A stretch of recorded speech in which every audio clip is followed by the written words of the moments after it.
The defibrillator in Crazies Hill is located to the left-hand side of the village hall. The defibrillator should be used in conjunction with CPR techniques, that is chest compressions and rescue breaths to keep blood and oxygen circulating in the body. To obtain the code to open the box, dial 999 and give the operator the postcode which is written on the outside of the box. Once you have obtained the code, turn the knob to the right. Please be aware the knob can be quite stiff to turn. When you open the box, you will find the iPad SP1 AED fully automated defibrillator. AED stands for Automated External Defibrillator. This particular model is fully automatic, and if the patient has a shock-able rhythm, the defibrillator automatically delivers a shock without any other user intervention required. The iPad AED is inside an orange carry case, which is simply hooked onto a handle inside the cabinet. It is not attached in any way. Simply lift off the carry case and take it with you. Also inside the cabinet are some accessory packs which contain things like gloves, scissors and resuscitation face shields. Take these with you with the AED. When you unzip the cover of the carry case, you will find an iPad AED like this one. In the following video, you will be given full instructions on how to use the AED. We hope that after watching the video, you will have confidence in using the AED and confidence that you cannot do any harm to the patient while using the AED. A couple of things to note. There is no need to take the AED out of the orange carry case. It can be used in situ. And the one shown in the video is the semi-automatic model, where you have to press the orange button to actually deliver the shock. Our model, as we've said, is fully automatic, and there is no need for you to press the button.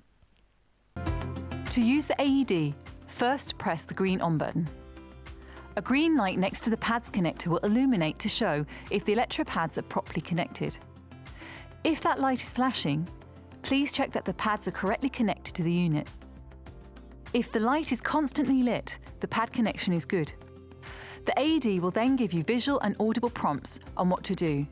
Follow these instructions. The AED will prompt you to remove the pads and place the pads as shown on the pictures. Should you place the pads at a pace faster than the voice prompts, then the iPad SP1 AED will catch up with you. The iPad SP1 AED will then prompt you to ensure that no one is touching the patient. Stand clear. If a shock is advised, the iPad SP1 AED will charge to a predetermined level and advise you to once again check everyone is standing clear. When the AED is fully charged, it will shock the patient automatically. No need to press any button. The iPad SP1 AED will then prompt you to commence CPR. Begin CPR now.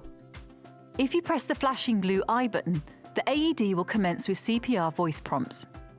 This includes a metronome for compression rate and a verbal command for when to breathe for the patient. Breathe. Breathe. If you choose not to press the flashing blue I button, the iPad SP1 will verbally tell you how long until it reanalyzes. This will be repeated at regular intervals. The AED will also detect if CPR is being performed. Depending on what is detected, it will instruct either to commence CPR or encourage you to continue CPR. Always continue CPR until either the patient wakes up or the AED prompts you to stop so it can reanalyze. This is usually every 2 minutes. At times, a patient's heart may not require a shock. In this instance, the AED will state, No shock advised. Begin CPR now. In these circumstances, it is impossible to accidentally administer a shock. If the patient is showing no signs of life, you should immediately start CPR. Once again, the AED will say for help with CPR, press the flashing blue I button. The iPad SP1 AED has a feature that allows it to be used on children should the need arise. There is no need to change the pads. Simply lift the cover and slide the switch on the front of the AED to select child mode. The iPad SP1 AED is a robust AED that holds a water resistance rating of IP55, and it has passed drop tests to all sides and corners from 1.2 metres. If you have to use your AED, it is always important to inform the attending ambulance staff of how long you have been doing CPR and how many shocks you have given. This is easily done with the iPad SP1 by turning the AED off and then holding down the blue I button for more than 1 second. The AED will immediately tell you how long it was turned on for and how many shocks it has given. The iPad AED will also collect and store key information during an event. It will record up to 3 hours per event, and it will store the last 5 events. Should it be required, the data can be retrieved using the SD card or infrared connection. Free software is available from the iPad website, which allows the data to be viewed and a PDF report to be produced.